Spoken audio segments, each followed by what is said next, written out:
আসসালামু আলাইকুম। আজকে আমি পার্ট 2 তে সময় নির্ভর স্রোডিঞ্জার সমীকরণের সমাধানটি দেখাবো। তো আগের মতোই অর্থাৎ আমরা কি জানি এটি হলো সময় নির্ভর স্রোডিঞ্জার সমীকরণ। এই সমীকরণের অন্য একটি সমাধান বা আমরা লিখতে পারবো কি এই সমীকরণের সময় নির্ভর স্রোডিঞ্জার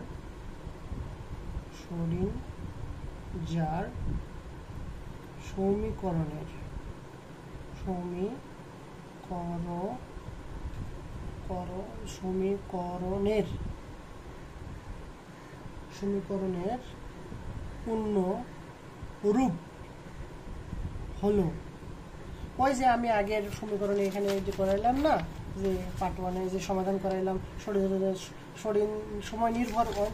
সময় অনির্ভরে যেটা আমরা করাইলাম, এই যে সময় অনির্ভর নিরপেক্ষ সমীকরণের সমাধান।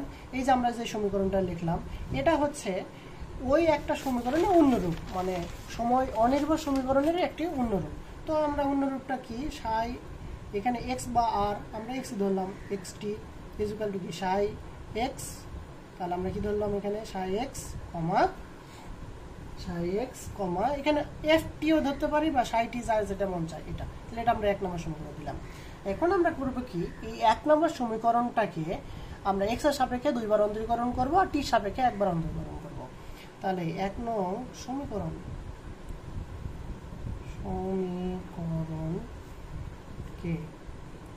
এক্স এর সাপেক্ষে 2 বার অন্তরীকরণ করে পাই,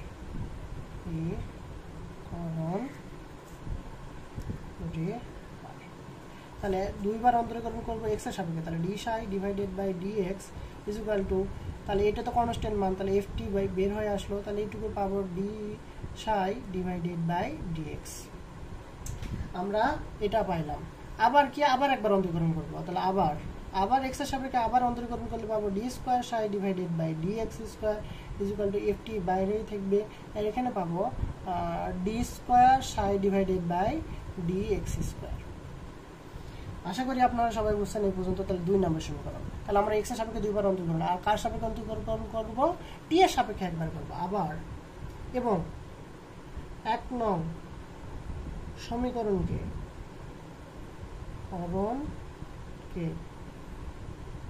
টি এর সাপেক্ষে অন্তরীকরণ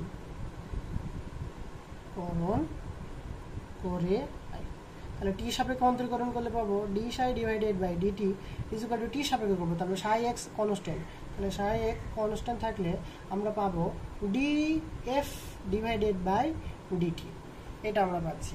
তো এটা আমরা দিলাম 3 নাম্বার ইকুয়েশন। আশা করি আপনারা সবাই বুঝছেন। এখন আমি কি করব, এই 2 এবং 3 অর্থাৎ এই 2 এবং 3 এর মান স্রোডিঞ্জার যে সমীকরণ ছিল, যে স্রোডিঞ্জার সমীকরণ, এই যে d square psi divided by d x square, d square psi divided by d x square, এই যে 3 নম্বর সমীকরণ, এই যে আগের যে সমীকরণ ছিল যেটা আমরা প্রমাণ করছি গত পার্ট 1-এ, সেই সমীকরণে আমরা বসাই দিব। এই জায়গায় বসাই দিব 2 এর মান, আর এই জায়গায় বসাই দিব 3 এর মান। তাহলে আমরা কি লিখতে পারবো, স্রোডিঞ্জার সমীকরণে 2 এবং 3 এর মান বসাই পাই। তাহলে স্রোডিঞ্জার সমীকরণটা আমাদের মুখস্থ থাকতে হবে। তাহলে আমি এখন লিখবো স্রোডিঞ্জার সমীকরণে সময় নির্ভর, তাহলে সময় নির্ভর স্রোডিঞ্জার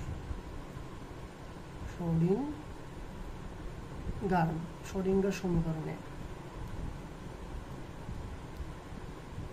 2 ও 3 নং সমীকরণের মান বসে পাই। তো আমরা কি জানি, সময় নির্ভর স্রোডিঞ্জার সমীকরণ আমি উপরে একটু লিখে রাখলাম, a square divided by 2m d square psi divided by d x square plus b psi is equal to i a square d psi divided by d t. তো আমাদের 2 নম্বর ইকুয়েশন কি ছিল, দেখুন 2 নম্বর সমীকরণ ছিল, 2 নম্বরে যেটা 2 নম্বর ছিল d square psi divided by d x square, এর পরিবর্তে লিখতে পারবো কি f t into d square, মানে d square psi divided by d x square. তাহলে আমি এর পরিবর্তে লিখতে পারবো minus i a square d square divided by 2m থাকবে গুণ এইটুকুর পরিবর্তে লিখতে পারবো কি এইটুকুর পরিবর্তে এফ টি আর লিখতে পারবো d square psi divided by d x square, তাহলে d square psi divided by d x square plus v, এই সাইয়ের পরিবর্তে লিখতে পারবো কি দেখুন, সাই হাজার সাই এক্স টি হতে, তাহলে এর পরিবর্তে লিখতে পারবো সাই এক্স এফ টি, তাহলে V into Sai x f T is equal to I a square d psi divided by dt, d psi divided by dt এর পরিবর্তে লিখতে পারবো কি psi x df divided by dt, তাহলে psi x df divided by dt। আশা করি আপনারা মান বসানোটুকু বুঝতে পেরেছেন। এখন আমি কি করব, এখন আমাদের এই যে এখানে ভি সংজ্ঞা আসলে কি psi x ft, এইটুকুকে কাটার ব্যবস্থা করতে হবে। তাহলে যদি এইটুকু কাটার ব্যবস্থা করি তাহলে আমরা উভয় সমীকরণের কে কি দ্বারা ভাগ করব, psi x ft দ্বারা ভাগ করব। তাহলে আমি এটা কয় নম্বর সমীকরণ, এটা 4 নম্বর সমীকরণ। তাহলে আমি এখন লিখব 4 নম্বর সমীকরণকে, 4 নং সমীকরণকে psi x ft দ্বারা ভাগ করে পাই। তাহলে আমরা যদি ভাগ করি তাহলে আমরা কি পাচ্ছি, minus a square square divided by 2m গুণন f t divided by psi x f t d square psi divided by d x square plus v psi x f t divided by psi x f t is equal to i a square psi x f t d f d t. আশা করি আপনারা এই পর্যন্ত সবাই বুঝছেন। তো আমি এখন দেখুন কি করব, এইটা আর এটা কেটে দিলাম, এখান থেকে এফটি আর এখান থেকে এফটি কেটে দিলাম, এখান থেকে সাই এক্স কেটে দিলাম, তাহলে থেকে গেল আমাদের কি minus a square divided by 2m 1 divided by psi x d square psi divided by d x square plus v is equal to i a square 1 divided by f df divided by dt, এখানে টি আছে টি দিলাম। আশা করি সবাই বুঝছেন। ওই যে আমি গত ইকুয়েশনে বলছিলাম যে এখান থেকে 1 ডিভাইডেড বাই f কোথা থেকে আসছে মনে রাখেন, সেইটা আমি এই যে এখান থেকে নিছিলাম। দেখুন আমি দেখাই আপনাকে, এই যে দেখুন সমাধান যখন আমরা করছিলাম এই যে এখানে লিখছিলাম 1 ডিভাইডেড বাই f, এটা কোথা থেকে আসলো মনে রাখতে বলছিলাম, এটা সেই সমীকরণ। আর এখানে কি 1 ডিভাইডেড বাই সাই আছে না, তাহলে এই জন্য আমাদের এখানে কি দিতে হবে 1 ডিভাইডেড বাই সাই।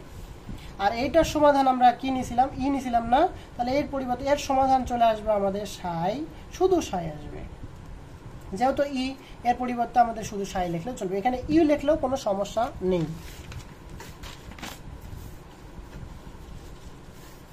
তো দেখুন তারপরে আমি এখন কি করব, তাহলে আমরা অলরেডি এই সমীকরণের এই পর্যন্ত চলে আসলাম। তাহলে আমাদের কি এখানে কয়টা পক্ষ বের হলো, আমাদের 2টা পক্ষ বের হলো। এই পক্ষর আমাদের কি দেখুন, আমাদের সর্বপ্রথম কি লিখতে পারবো এখানে, তাও দেখুন আমি যদি 1 ডিভাইডেড বাই সাই এক্সটা কমন নেই তাহলে আমরা কি পাচ্ছি, তাহলে মাইনাসটা কমন নিব না, আমি শুধু নিব কি 1 ডিভাইডেড বাই সাই এক্স, তাহলে 1 divided by psi x common নিলাম, তাহলে আমরা পাচ্ছি কি minus a square divided by 2m d square psi divided by d x square. তো এখানে তো আমাদের কি ছিল না, 1 ডিভাইডেড বাই সাই ছিল না, তাহলে না থাকলে আমাদের সেটাকে ভাগ করে দিতে হয়, তাহলে ভি সাই এক্স। আশা করি সবাই বুঝছেন। ইজ ইকুয়াল টু আমাদের এখান থেকে যা আছে তা লিখলাম 1 divided i a square 1 divided by f t d f divided by d t, f t এটা। আশা করি সবাই বুঝছেন। তো আমাদের কি এটা বাম পক্ষ আর এটা কি ডান পক্ষ, তাহলে বাম পক্ষ আর এটা হচ্ছে ডান পক্ষ, ওই আগের মতোই। তাহলে বাম পক্ষ আমাদের কার অপেক্ষক, এক্স এর অপেক্ষক, আগেরটা ছিল এখানে আর ছিল এই জন্য ওখানে আর দিয়েছিলাম, তাহলে আমাদের বাম পক্ষ কার অপেক্ষক, এক্স এর অপেক্ষক, আর ডান পক্ষ কার অপেক্ষক, টি এর অপেক্ষক, ডান পক্ষ টি এর অপেক্ষক। আশা করি সবাই বুঝছে।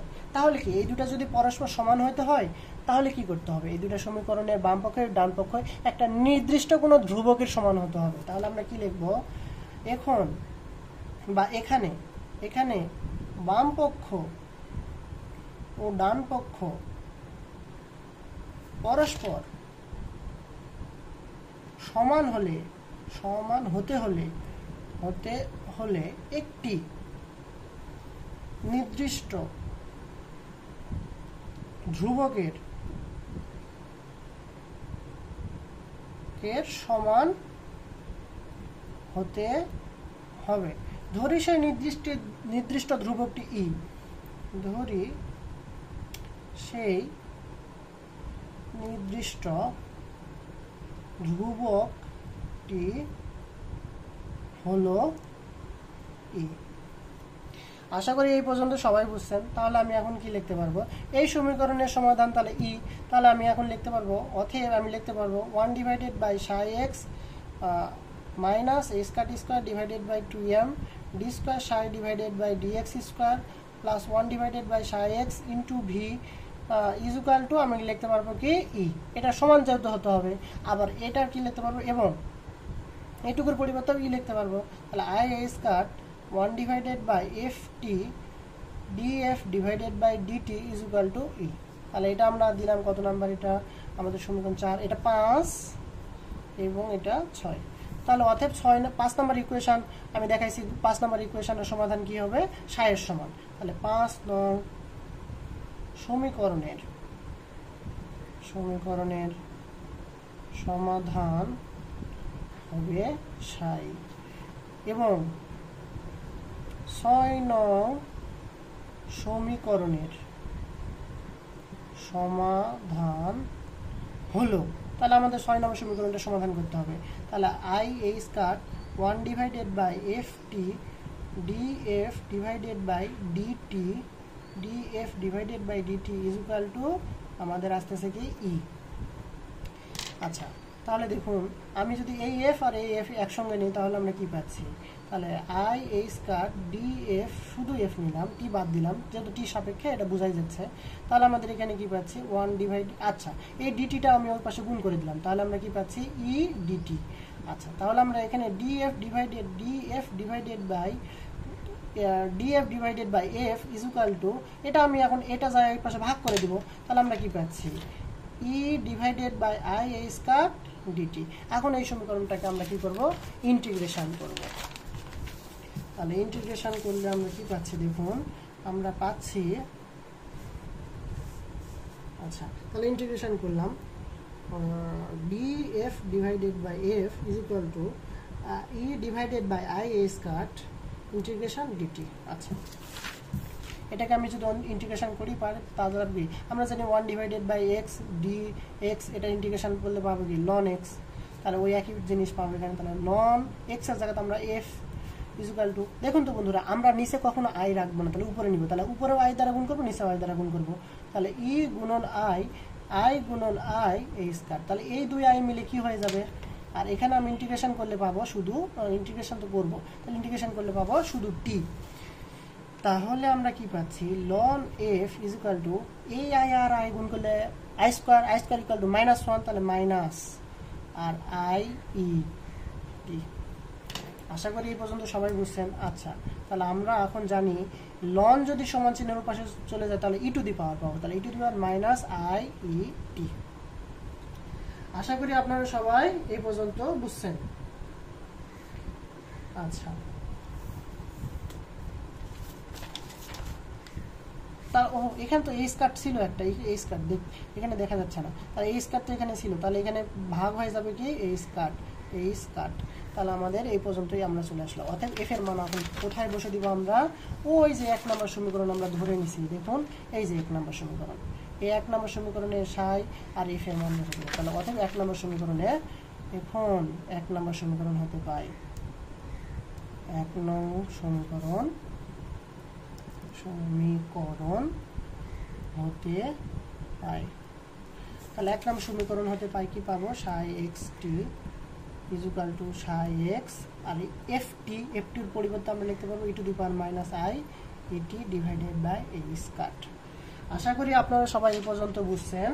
এখন দেখুন বন্ধুরা আমি এখন কি করব, এখন আমরা কি বের করতে পারি, আমরা এই পর্যন্ত আমরা অলরেডি চলে আসলাম। এখন আমরা উভয় সমীকরণ নিয়ে আমরা সামেশন এ এন আর এখানে এন এটা তারা গুণ করব, তাহলে কি পাবো psi x t is equal to পাবো psi n a n psi x e⁻⁻i et divided by square. এটি হলো আমাদের সময় নির্ভর শ্রোডিঞ্জার সমীকরণের সমাধান। এটি হলো সময় নির্ভর শ্রোডিঞ্জার সমীকরণের সমাধান। আশা করি সবাই বুঝছেন। যদি কোথাও ভুল হয় আপনারা আমাকে বলবেন, আমি ইনশাল্লাহ আমার চেষ্টা করব। আপনারা আমার সঙ্গে থাকবেন। এই চ্যানেলটি যারা নতুন, যারা সাবস্ক্রাইব করেননি তারা সাবস্ক্রাইব করবেন। আসসালামু আলাইকুম।